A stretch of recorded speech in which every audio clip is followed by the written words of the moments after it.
Welcome to YouTube channel Y R S class में एक बार फिर से आप सभी लोगों का बहुत बहुत स्वागत है।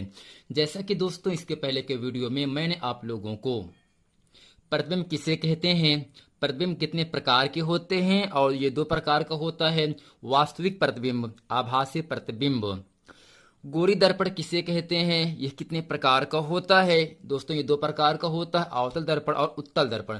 तो दोस्तों इसके पहले के वीडियो में मैंने इन सब परिभाषाओं को अच्छे तरीके से पढ़ लिया था। तो आइए दोस्तों आज हम पढ़ते हैं गोली दर्पण से संबंधित परिभाषाएं। अब दोस्तों हमें आपको ये समझ लेना चाहिए किसे कहते हैं गोली दर्पण। वह दर्पण यानी वह कांच जो कांच के खोखले गोले का कटा हुआ भाग होता है उसे गोली दर्पण कहते हैं।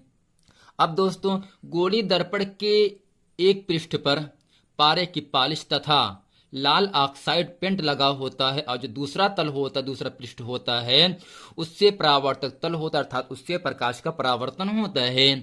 तो दोस्तों यहाँ हेडिंग आपके सामने है गोली दर्पण से संबंधित परिभाषाएं। अब दोस्तों इसमें आपका पहला हेडिंग आपके सामने है दर्पण का ध्रुव। क्या है दोस्तों? दर्पण का ध्रुव जिसे कहते हैं पोल ऑफ मिरर कहते हैं। अब दोस्तों इसमें लिखेंगे दर्पण के परावर्तक तल के मध्य बिंदु को दर्पण का ध्रुव कहते हैं। जैसा कि दोस्तों यहाँ आपके सामने ये आपका क्या है, एक आपका अवतल दर्पण हो गया। अब दोस्तों इसमें होता क्या है, ऐसा दर्पण जिसके उभरे पृष्ठ पर पालिश लगी हो तथा दबे हुए तल से यानी अंदर वाले भाग से प्रकाश का परावर्तन होता है, उसे हम दोस्तों अवतल दर्पण कहते हैं। अब दोस्तों करना क्या है, तो दर्पण के परावर्तक तल के मध्य बिंदु को दर्पण का ध्रुव कहते हैं, जिसे दोस्तों हम क्या कहते हैं, पी से निरूपित करते हैं। अर्थात दोस्तों इसमें आपका जो यम1 यम2 है इसे हम दर्पण का द्वारक कहते हैं। क्या कहते हैं दोस्तों, यानी यहां से लेकर यहां सब क्या है दोस्तों, ये आपका दर्पण का द्वारक है। अब दोस्तों दर्पण के परावर्तक तल के जो मध्य बिंदु होता है, अर्थात यहां से लेकर यहां इसका जो मध्य बिंदु ये आएगा ना दोस्तों। अब दोस्तों इस मध्य बिंदु को हम क्या कहते हैं, दर्पण का ध्रुव कहते हैं। अब दोस्तों इस बिंदु को हम पी से डिनोट करते हैं, यानी दोस्तों दर्पण के परावर्तक तल के मध्य बिंदु को दर्पण का ध्रुव कहते हैं, इसे हम पी से प्रदर्शित करते हैं। अब दोस्तों हेडिंग नंबर अगला आपका सामने आता है वक्रता केंद्र, जिसे दोस्तों हम क्या कहते हैं, सेंटर ऑफ कर्वेचर कहते हैं। अब दोस्तों इसमें लिखेंगे गोली दर्पण जिस खोखले गोले का एक भाग होता है उसके केंद्र को दर्पण का वक्रता केंद्र कहते हैं, इसे सी से प्रदर्शित करते हैं। जैसे दोस्तों आपके सामने यहाँ एक आपका गोली दर्पण हो गया। अब दोस्तों इस गोली दर्पण का जो आपका मध्य बिंदु होता है इसे हम क्या कहते हैं, वक्रता केंद्र कहते हैं। यानी दोस्तों गोलीय दर्पण के मध्य बिंदु को हम क्या कहते हैं दोस्तों, वक्रता केंद्र कहते हैं। और दोस्तों वक्रता केंद्र को हम सी से प्रदर्शित करते हैं, यानी दर्पण के ध्रुव को पी से लिखते हैं और वक्रता केंद्र को हम सी से, क्योंकि सी फॉर होता है सेंटर ऑफ कर्वेचर अर्थात वक्रता केंद्र। यानी दोस्तों गोली दर्पण के परावर्तक तल के मध्य बिंदु को दर्पण का ध्रुव कहते हैं। गोली दर्पण जिस खोखले गोले का भाग होता है उसके केंद्र को ही दर्पण का वक्रता केंद्र कहते हैं। तो दोस्तों उम्मीद करते हैं दर्पण का ध्रुव और वक्रता केंद्र किसे कहते हैं इसे अच्छे तरीके से आप समझ गए होंगे। अब दोस्तों हेडिंग अगला आपके सामने यहां से आता है वक्रता त्रिज्या। क्या दोस्तों आता है, वक्रता त्रिज्या आता है। दोस्तों इसमें लिखेंगे, दोस्तों इसको कहते हैं रेडियस ऑफ कर्वेचर कहते हैं।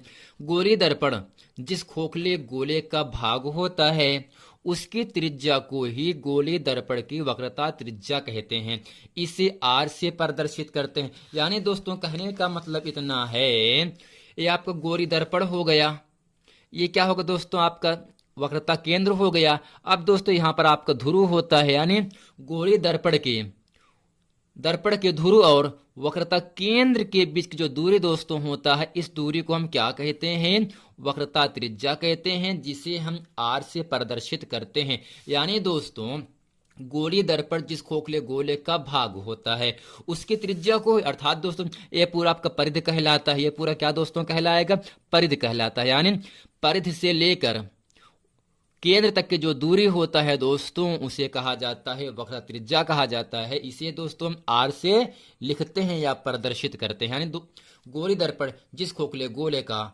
कटा हुआ भाग होता है उसके केंद्र से लेकर जो आपकी ध्रुव है इसके बीच की जो दूरी होगा दोस्तों, इस दूरी को हम क्या कहते हैं? वक्रता त्रिज्या कहते हैं, जिसे आर से डिनोट करते हैं, प्रदर्शित करते हैं। अब दोस्तों अगला हेडिंग आपके सामने यहां से आता है मुख्य अक्ष, अर्थात दोस्तों दर्पण के ध्रुव और वक्रता केंद्र से होकर जाने वाली रेखा को दर्पण का ध्रुव कहते हैं। यानी दोस्तों ये आपका क्या होगा दोस्तों? गोरी दर्पण हो गया, ये आपका सेंटर कहलाएगा, ये आपका क्या होगा? मध्य बिंदु अर्थात दर्पण का ध्रुव कहलाता है। यानी गोरी दर्पण के ध्रुव P और वक्रता केंद्र C से होकर जाने वाली जो रेखा दोस्तों होता है, इस रेखा को दोस्तों हम क्या कहते हैं?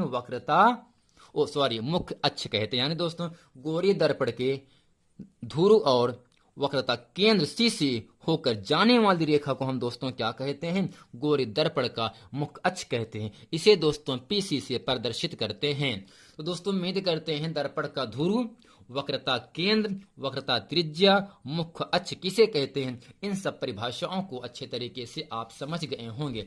अब दोस्तों अगला आपके सामने यहां से आता है दर्पण का द्वारक। क्या दोस्तों? दर्पण का द्वारक आता है दोस्तों, इसे कहते हैं ऑपरेचर ऑफ मिरर। यानी दोस्तों दर्पण के परावर्तक तल के व्यास को दर्पण का द्वारक कहते हैं। इसे M1 M2 से प्रदर्शित करते हैं।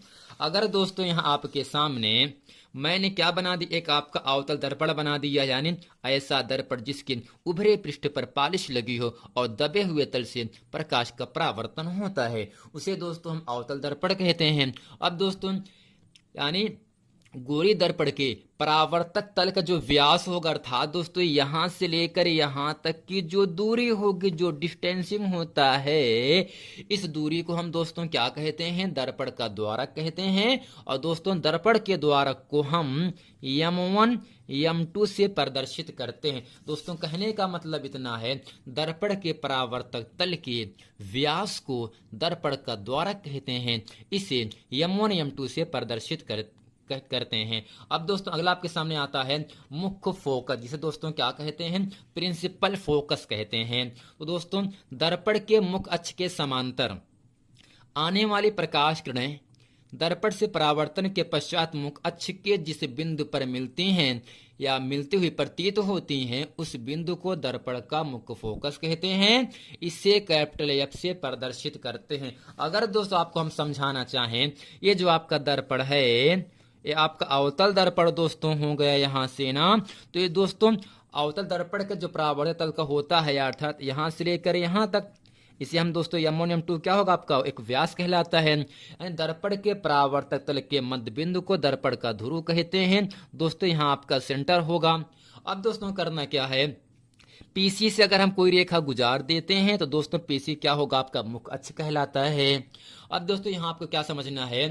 गोरी दर्पण के मुख्य अक्ष के समांतर आने वाली प्रकाश किरणें, मुख्य अक्ष के समांतर आने वाली प्रकाश किरणें दर्पण से परावर्तन के पश्चात, अर्थात दोस्तों टकराने की बाद, दोस्तों PC आपका मुख्य अक्ष है, टकराने के बाद इस मुख्य अक्ष के जिस बिंदु से होकर जाएगा, जिस बिंदु से होकर गुजरेगा, उस बिंदु को दोस्तों हम क्या कहते हैं? मुख्य फोकस कहते हैं। दोस्तों गोरी दर्पण के मुख्य अक्ष के समांतर जाने वाली प्रकाश किरणें दर्पण से परावर्तन के पश्चात मुख्य अक्ष के जिस बिंदु पर इंटरसेप्ट करती है, काटती हैं या काटती हुई प्रतीत होती हैं, इस बिंदु को दोस्तों हम क्या कहते हैं?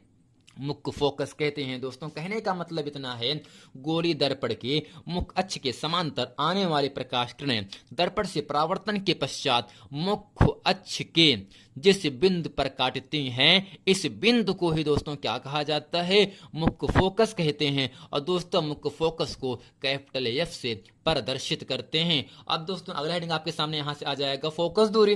अब दोस्तों किसे कहते हैं? गोली दर्पण के ध्रुव और मुख्य फोकस F के बीच की जो दूरी होगा दोस्तों, ये दूरी, यानी गोली दर्पण के ध्रुव ये दोस्तों P है, मुख्य फोकस F है। इन दोनों के बीच की जो दूरी होगा दोस्तों, इसे ही कहा जाता है फोकस दूरी। और दोस्तों फोकस दूरी को हम स्मॉल f से प्रदर्शित करते हैं।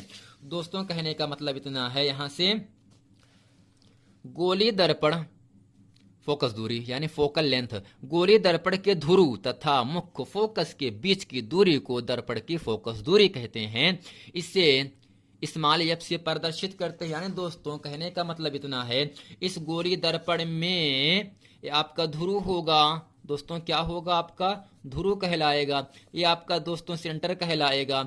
अब दोस्तों यहाँ से एक समांतर लेके आया और इसे परावर्तन के पास ये बिंदु से काट गया, तो दोस्तों इस बिंदु को हम क्या कहते हैं, मुख्य फोकस कहते हैं। और दर्पण का ध्रुव P है, मुख्य फोकस F है, इनके बीच की दूरी को हम क्या कहते हैं, फोकस दूरी, अर्थात फोकस दूरी कहते हैं, फोकल लेंथ कहते हैं। और दोस्तों फोकस दूरी को हम स्मॉल एफ से प्रदर्शित करते हैं।